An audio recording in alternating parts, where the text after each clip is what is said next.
Welcome to Paranormal Palace Radio, where truth equals reality, and truth is often stranger than fiction. Hello everyone, welcome to Paranormal Palace Radio. This is your host, Royce the Redneck Radio Man, and joining me tonight is going to be Katrina Rose, and she's the author of a book called Kinect Ghosts. I might be adding an S on that end of that connects that don't belong here by accident. No, it's connects. And at any rate, I believe she told me it was based on a true story. This is an experience she had in a house that she had moved into. And if I get anything wrong, I'll let her correct me on that. I've read a part of this book myself, but I hadn't had a lot of time at the beginning of the month being what it is. But from what I can tell, it's a very absorbed, very interesting book. It's got a lot of things going on in it. It's got some unique angles on this possession and ghost haunting that I think is very new to me, and I think it's probably going to be new to you listeners as well. And I think I'll be glad to hear what she has to say. So, Katrina, how are you doing tonight? I'm doing great. How are you? Oh, I'm doing just fine. And before I forget also, with me tonight is also my co-host, Gerald Riggins. And how are you doing tonight, Gerald? I'm doing real good, Royce. And my other co-host, John, was not able to make it tonight. He's had some death in the family and a lot of in the sickness in the family as well, or in the friends. And he's got a lot on his plate right now, so he's not going to be with us tonight, but he should be back in the very near future. For those that want to call in and ask questions, it's 832-632-7904.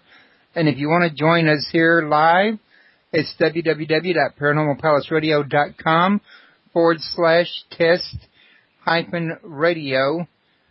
And it's either a hyphen or a space. It's the one that's midway up, not underscored. Or you just go to paranormalpalace.com, and on the tabs at the top, click on Live Radio, and that'll bring you right to us. If you've got Windows Media Player, the top player would be the one for you. If you got Mac, then the one underneath it would probably be the one that would work best for you. Katrina, back onto the story part now. Oh, wait. Also, you don't have your own webpage, do you?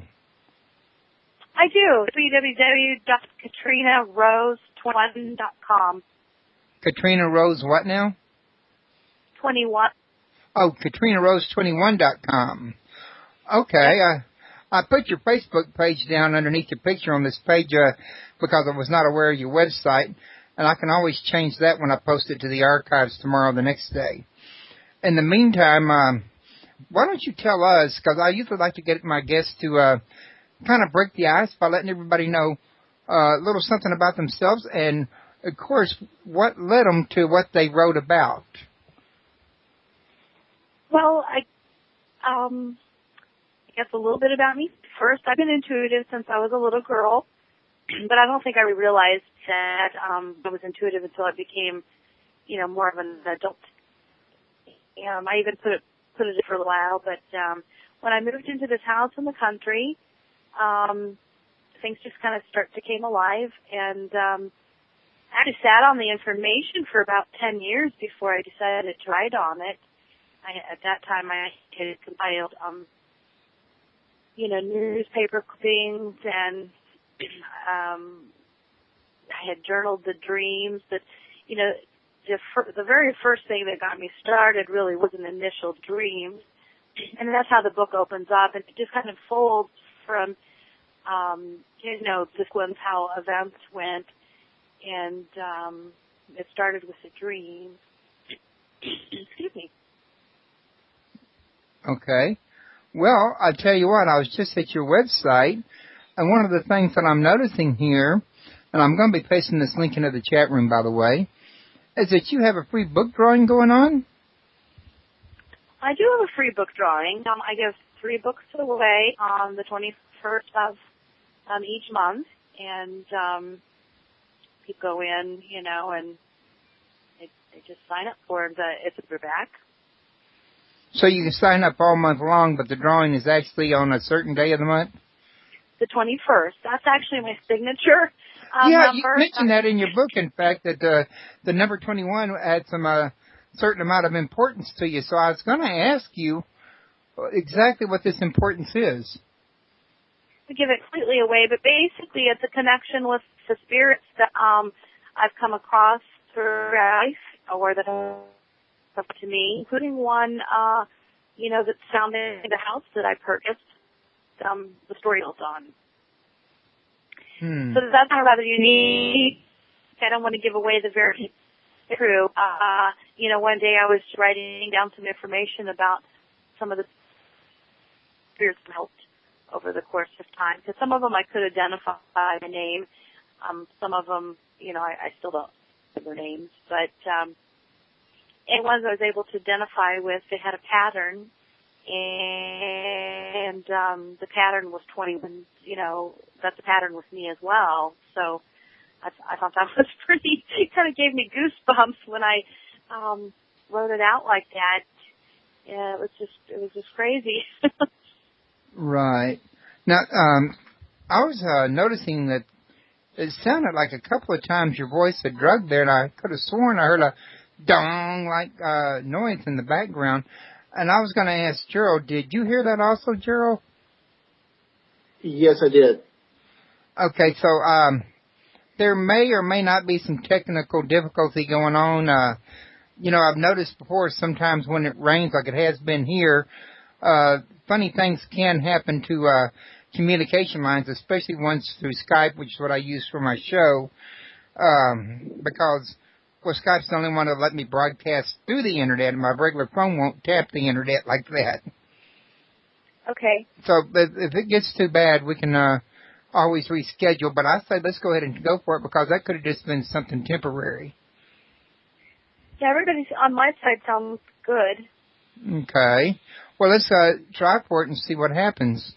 So this is actually a story from what I've been able to gather so far about a dream you had that involves a murder with a woman that you saw in a vision, and it goes on from there. And I'm not sure, pardon me, how much you want me to reveal, so I thought I'd let you come in and fill some of the gaps on this one here. Kind of give us a description of the book as much as you can give away without giving away the candy store. Well, like I said, it did start with a dream. And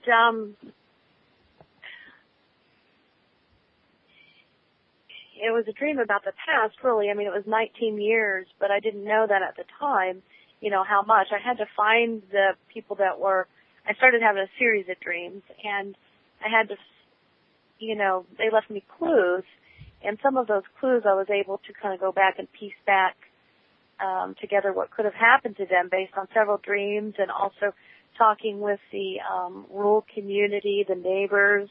There's a sheriff involved. There's a drug dealer. There is a judge involved, and just able to go back and talk to some of the different players that be, and piece together some information. And some of it I was able to actually find on microfilm, which was pretty interesting, and then piece that together. And throughout the course of piecing it together, there were some similarities between the ghost and myself. So, we got a little bit maybe too close, but it was. I don't know if that helps a little bit there. Do you have any other questions or? Well, I was going to ask you, because what I have read thus far, if there's by any chance any reincarnation involved in this story.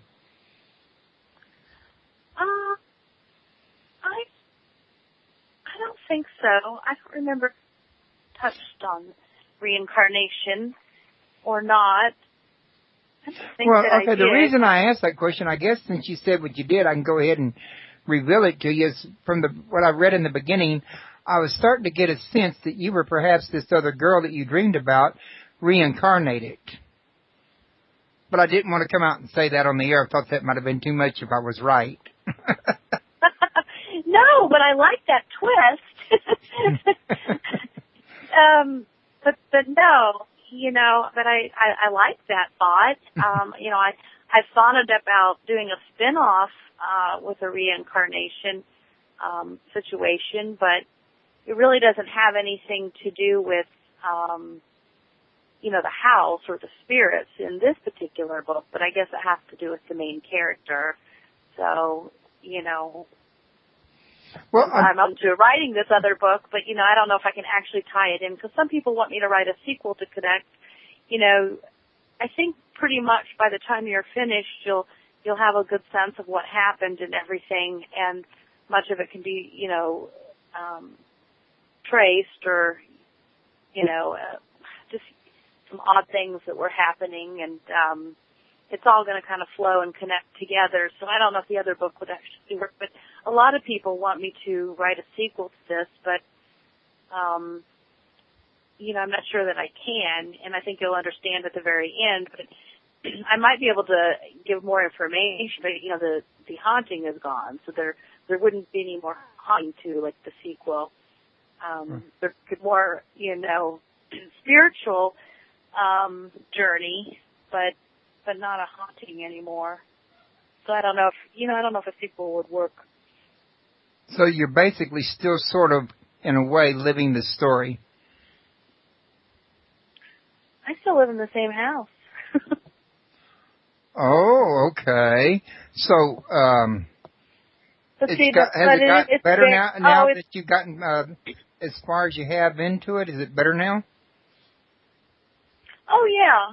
Yeah. I mean, the spirits are at peace. I will just say it that. The spirits, and there's more than one, and that's kind of the thread of the story. I couldn't have even made it up. Every time I would uncover one thing, it would lead to another thing, and then it would lead to another thing. And it's like, you've got to be kidding me. But yet it was, it was actually unfolding like that. So it wasn't even anything that, in my wildest of dreams, I was just pulling out of a hat. It was just all unfolding between the information, from those in the community to then finding out about another, person, and then to finding out about the spirits. And it was just like, I kind of felt like I was in the Twilight Zone a little bit, but at the same token, it was, it was kind of cool. Well, I was kind of under the impression that there was at least two spirits that, to me, seemed most likely to be the husbands and the wives. Well, you'll have to keep reading. Yeah. I kind of thought that might be treading on a little bit too much right there. But I went through anyway. You'll have to keep reading. I mean, I think you might be right on one, but I'm not 100% sure you're right on the other. I want to keep you intrigued that, you're asking good questions, because I think you're going to be, I'll tell you what everybody says. They're kind of like, I had the wrong person, or I pegged the wrong, they thought they had it figured out and they didn't, but, so this is one of those mysteries that, leads you to think one thing when it's really another, which is really the makings of a good suspense. Well, I think you're going to, there's a lot of twists and turns, and I think it's not what you're thinking, because every time, and that's the way it, without giving you too much, that's the way it's unfolded. I will say for another teaser is, the lady who, I saw murdered, and it's written like this in the book descriptions and everything, but, they said that she was found at the railroad tracks dead, but, the dreams told me something else, and I won't tell you, what it actually told me, but she was not on the railroad tracks. And that was really my first clue that something was like wrong, something was amiss. And then when she gave me her name, and then I was able to start piecing things together, and I just turned into this like little psychic detective. I mean, it seemed like every time I asked a question, I'd either dream something similar or, with the answer, or I'd get the answer a few days later or something because I ran into the right person or, that kind of situation. It was just really cool how it was kind of unfolding. And of course it was around the time of death, that it had happened 19 years prior. So how much of this here story is fiction and how much is nonfiction? Well, it's not split equally. probably more is true than not true. Of course, the names and places have been changed, and kind of like the old FBI series. Only the names have been changed to protect the innocent, type of thing. Yeah, a little bit. And I still live in the same house, so of course, the person I know knows where I live. So, and 10 years has gone by, and I guess if he wanted to contact me, he would. But anyway, names and places have been changed, and there is still a little bit of, thread of fiction, but, very little. I can't really tell you where. It's supposed to keep you guessing there. But, a lot of, I think, when you read it, you're going to feel like you were there, like it's happening to you at that moment. And at least that's the way I wrote it. But yet I also wanted you to feel somewhat of a connection to the spirits, that were wronged. I mean, it's a shame that they met their death, in an untimely way, and they just needed somebody to listen to them. And I think once they were recognized, it was very, very easy to be at peace at that time. Okay. Well, I was just thinking about it. Have you ever thought about maybe, and I haven't read the whole book yet, but when I have so far, it seems to follow a story and an entire plot. Have you ever thought about seeing if if you could go with a DVD with it or into the movies with it or something? Well, I actually sent it to a producer, and I'm hoping to hear back. Because for the last 10 years that I've been talking to, my friends, or before I wrote the book, they're always like, oh my gosh, there should be a movie. And I'm like, yeah, I kind of think so too. So, I mean, we'll see. We'll see if the person that I've felt led to send it to feels that way too. I hope so, because, I think it would be kind of cool. Yeah, I think it would be very cool. I had a lady on not long ago, the author of House of Darkness, House of Light, Andrea Perrin, and her book was very similar to yours in some ways.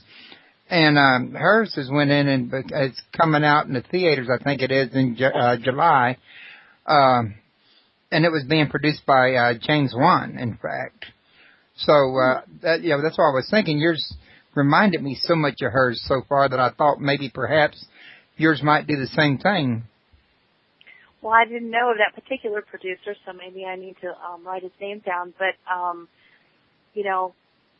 I like the way you're thinking.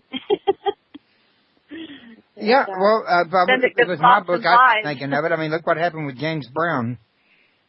Yeah. Well, I don't know. I just, I thought that before I actually even wrote it, but, I guess I had to. I think it would actually be pretty easy to adapt into a screenplay because of the way it kind of gives the description and the storyline, and then there's some dialogue, and then it will go to almost like scene 2. It's almost as if each chapter is just really a different scene of what happened because, that is pretty much the way I wrote it. The scenes are a little bit more consolidated. They didn't necessarily always happen, the very next day, but it definitely was in a time frame. But I consolidated it a little bit more for the book. Also, I haven't mentioned this yet live on the air, but one of the things that you might want to let the listeners know about, we might want to talk about, I think you said something earlier about being able to see spirits or hear spirits, being intuitive, but you haven't been real descriptive about your psychic abilities. I thought maybe you'd like to take a moment to tell the people about that. Well, I just really feel probably more of a jack of all trades and a master at none. It seems as though I have a little bit of everything, but I don't give readings, and I don't really go around and, it just comes to me, and I can still be out and about, and I could brush up against somebody and somebody come to me, but most of the time, it comes through dreams or just I seem to get a lot of stuff about death, which is kind of strange. But my sister actually read somewhere, I don't remember if it was my name or if it had to do with more numerical, I really don't remember, but she said that kind of made sense, that for some reason I had a lot of like intuitiveness about death, which is just strange, but it does seem to be true. And so sometimes people will just kind of come to me at random, if they've crossed over to tell me. I hadn't seen one of my friends for, probably 22 years, and I woke up and knew she had passed away. And it took me a while to find out if I was correct, and I was, and things like that. And, just things that help me throughout my day, will pop into my head, turn left instead of, going right because you'll, won't run into a wreck or something like that. But I don't usually, do readings for other people. I don't think I want that kind of responsibility. Some people,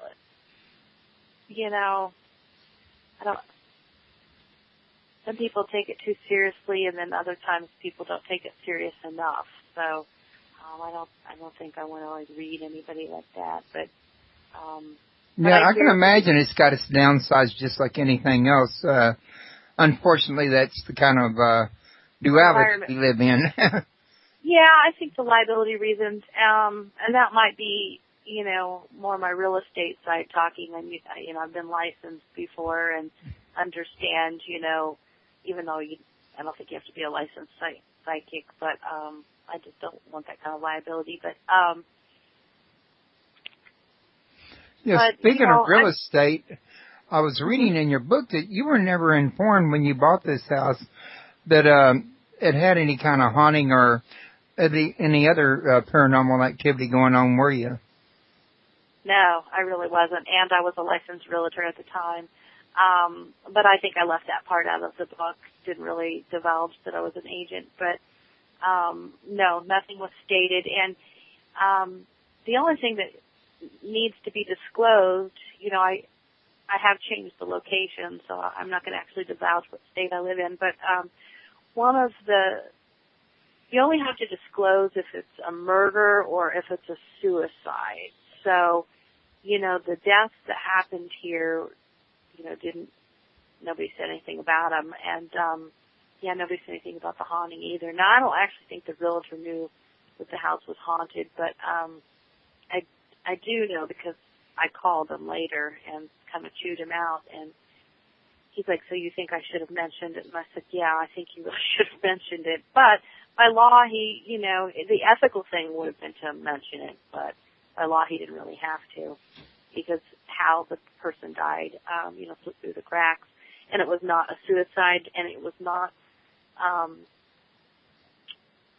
a murder, but yet it was. It's just it was disclosed as something differently, and that's kind of how it got, slipped through the cracks. You'll have to read, and you'll understand why it was said what happened when, it was something else. And that's how, that's how it happened. Yeah, I was just thinking about that while I was listening to you, because a thought occurred to me that I've heard about realtors knowing about haunted houses before. When you were a realtor, because I don't know if you still are or not, did you usually disclose, or did you even usually know about houses being haunted when you were selling them? Oh, I was licensed for 10 years, and I didn't know of any house going into it that ahead of time that it was haunted. But there were occasions that once I went into the house and with the client that I felt spirits, and I actually always said something, but because I kind of got into it a little bit, maybe a little too much, and the people never bought those particular houses. But one time was really funny. There was this little girl, her name was Sally, and we had laid the keys. I worked at Remax, and we had laid the keys on top of like this mantle, and I had an agent that worked under me, and she was like showing the property, and she went to go look for the keys, and they weren't there. And I'm like, no, I laid them right there. And, no, there was just 3 of us. We all said we didn't move them. And then finally, I'm like, Sally, I'm like, bring the keys back. And then the lady that was trying to sell the house, and we were going to possibly list it, she said that there was rumor that there might have been a child that was buried underneath the house. and that freaked them out, but didn't really freak me out. Then I understood why she was playing games with us, why our keys were missing, because and then they just magically appeared again. It was really it was weird for them. It didn't bother me whatsoever, but anyway, so never the house, knowingly going into it. Might have stumbled upon it later on. And I do think I showed another house once when there was these two little girls that were playing inside the house. They had died of some sort of flu, like back in like the 1900s, or it was long ago, and the early 1900s, maybe even late 1800s, some sort of influenza flu type situation. But yeah. But right. most houses, I didn't feel anything. Most of them are just kind of, are just actual buildings. Well, real quick, because I haven't given Gerald a chance, and I always like to, pull him in at some point during the show. I'd like to see if Gerald's got any questions for you real quick, or any comments. Gerald, you got anything you want to throw in here right now? Yes, I do, Royce. Katrina, one of the questions I have is, you get these dreams and stuff and everything. Have you ever had them like in the daytime, kind of like a daydream where you're at the store, or you're just kind of cruising along and all of a sudden you just kind of get this vision, Has that ever happened to you? Yes. Yeah, and I started to say some of the psychic abilities, not only dreaming, sometimes like that, things will just pop into my head. I might see it in a phrase, like maybe 3 words, or I may see kind of like a small little vision, like you're saying. Not usually, I shouldn't say when I'm not driving, because I did have one that was that happened when I was driving once, but I could still drive. But most of the time, I'm at my house a lot writing, so most of the time they happen in the house. So, but I don't believe that they're connected to the house as much as they are connected to me at this point, because the house is pretty clear. But, yeah, I do. I seem to get things of the past and of the future and of the present, so I think that's kind of cool. But, and they can be random, I got something. So if I'm woke up out of a dead sleep, I know it's really important. And, one time I had a friend that, somebody that they loved was going to end up going to prison, and I have no idea why I got that information.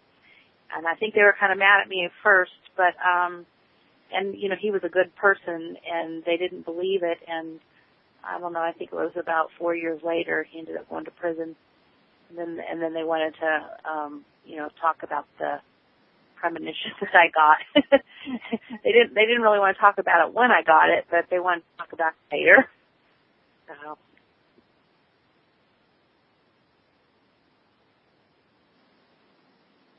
Gerald? I'm here. Pardon me. Well, right now, I can't think of any other question for her right now, but I'm enjoying listening, and thank you for Katrina for answering my question. I appreciate you for that. Oh, you're welcome. Are either one of you intuitive? Gerald, how about you?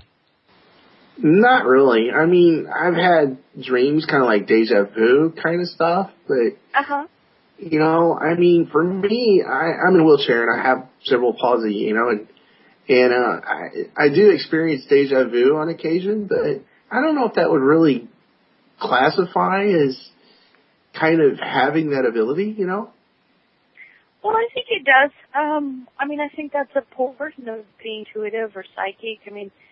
There's so much, and some people, I think a lot of people just really hone in on one maybe certain thing, maybe they're just a dreamer, or maybe, someone else hears audible messages and then other people see them more. And then there's people like myself that kind of get a little bit of all of it. And sometimes I'll tell you, it is a little bit hard to absorb. I mean, when it first started happening, and it's always been happening, but for a while I didn't.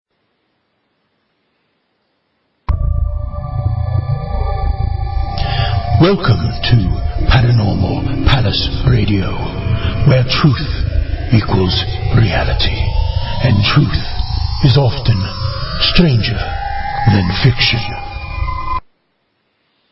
Hello, everyone. Welcome to Paranormal Palace Radio. This is your host, Royce the Redneck Radio Man. And joining me tonight is going to be Katrina Rose, and she's the author of a book called Kinect Ghosts. I might be adding an S on that end of that connects that don't belong there by accident. No, it's Kinect. And it's www.paranormalpalaceradio.com/test-radio.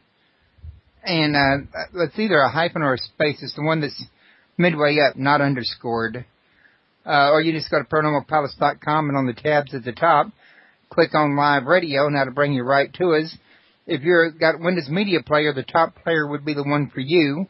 If you've got Mac, then the one underneath it would probably be the one that would work best for you. Katrina, back onto the story part now. Oh, wait. Well, also, you don't have your own webpage, do you? At any rate, I believe she told me it was based on a true story. This is an experience she had in a house that she had moved into. And if I get anything wrong, I'll let her correct me on that. I've read a part of this book myself, but I hadn't had a lot of time at the beginning of the month being what it is. But from what I can tell, it's a very absorbed, very interesting book. It's got a lot of things going on in it. It's got some unique angles on this possession and ghost haunting that I think is very new to me, and I think it's probably going to be new to you listeners as well.